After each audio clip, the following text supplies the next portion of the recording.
नव देरोजे गरीबाबाद मोहल्ले में घर जी भित किरण सबब 48 वरहनि जो अबल मीराणी फौत थी वियो आहे। खोटराई दौरान भित किरण सबब ॿारड़ो फौत थियो, वारसनि जो इहो चवणु आहे। नव देरोजे गरीबाबाद मोहल्ले में वाक़ियो पेश आयो आहे, जिते घर जी भित किरण सबब 48 वरहनि जो अबल मीराणी फौत थी वियो आहे। घर वारसनि जो चवणु आहे त खोटराई दौरान भित किरण सबब पीरसन फौत थियो आहे। तफ़सील मालूम कयूं था नूर मोहम्मद सूमरो खां। नूर मोहम्मद, वधीक आगाह कजो। गरीबाबाद मोहल्ले में भित किरण सबब पीरसन 48 वरहनि जो अबल मीराणी सख्त जख्मी थी पियो। जख्मी पीरसन के वारिस नवदेरो अस्पताल खणाए आया, जिते हू जख्मनि जा ताब न सहंदे फौत थी वियो आहे।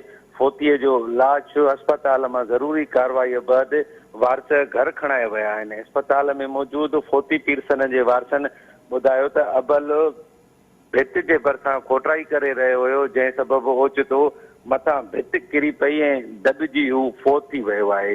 जी नूर मोहम्मद, महिरबानी तफ़सील ॾियण जे लाइ।